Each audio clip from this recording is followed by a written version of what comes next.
I finished 2 books.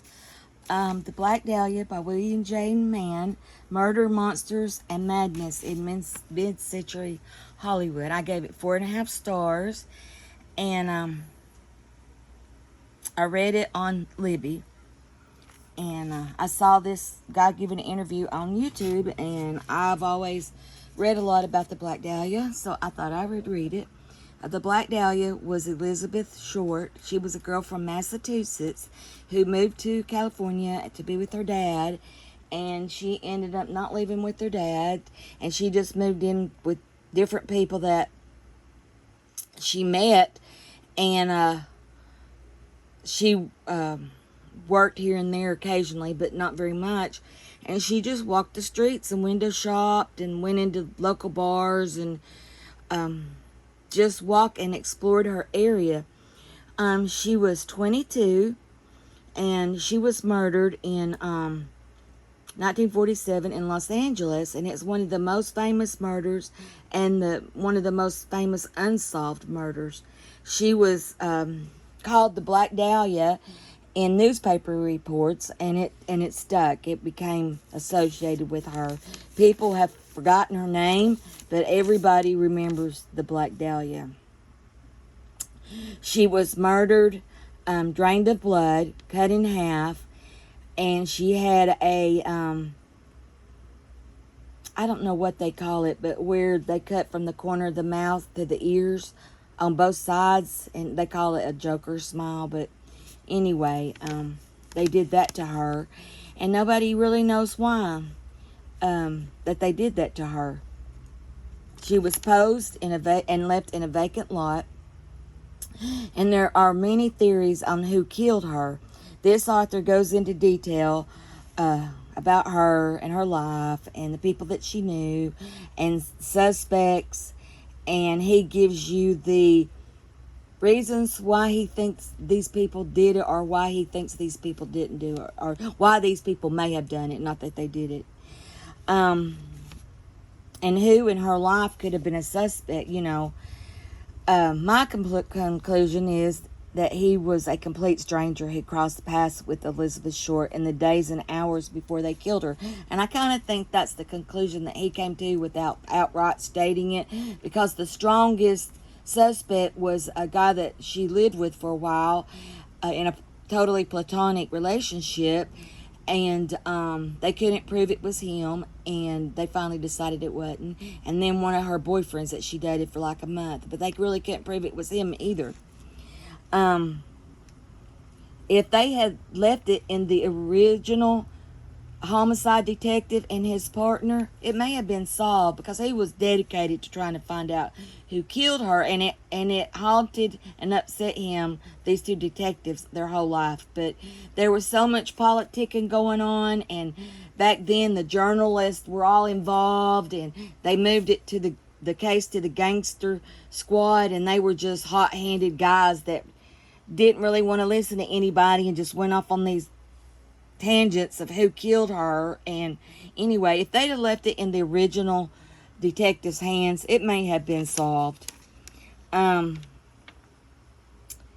She has been portrayed as wanting to be a movie starlet, but that is not true.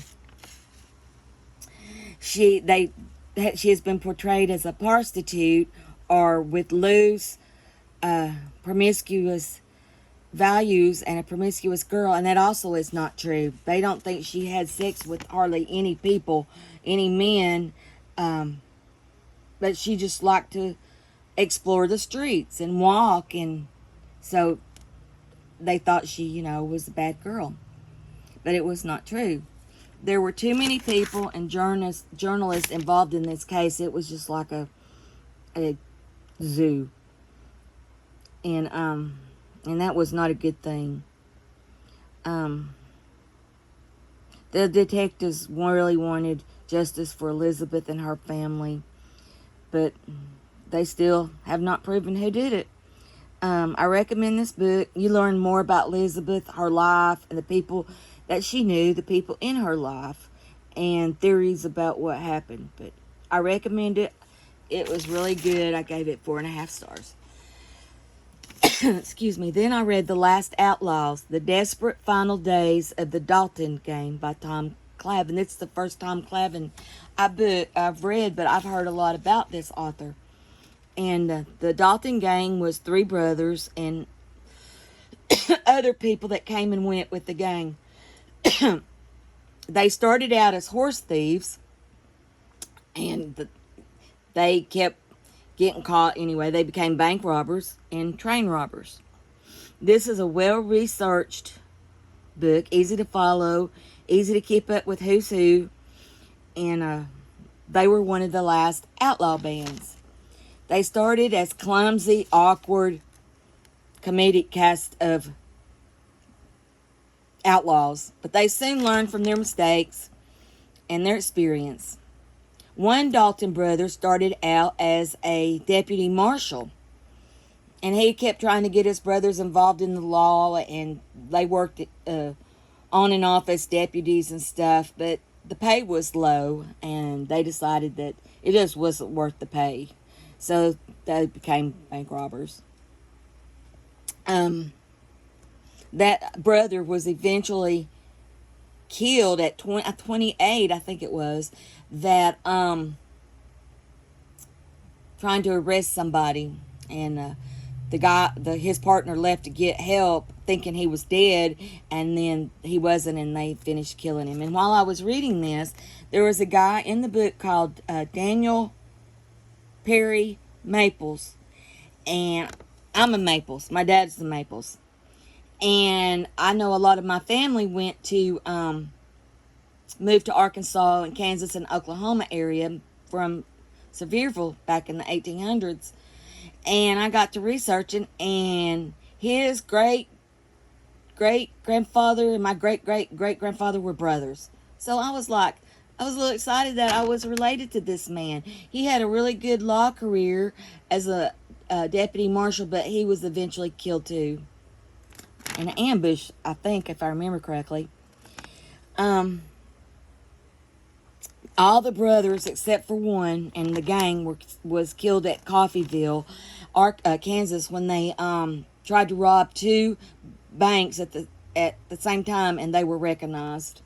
And the town ganged up and killed them all but one. One brother that wasn't killed later started another gang, but they were eventually shot and killed. They didn't do too well. I had read about other outlaws, Jesse James and Billy the Kid and the Younger Brothers. So anyway, I saw this on Libby, and I thought I'd read about the Dalton Brothers. I always had heard about them, but I didn't know that much about them. If anyone is interested in the Wild West and outlaw gangs and outlaws, I recommend this book. It was very good. I learned a lot about the Dalton brothers, and I gave it 4 stars, I think. Anyway, I recommend it, and I liked it. Thanks for watching. Bye.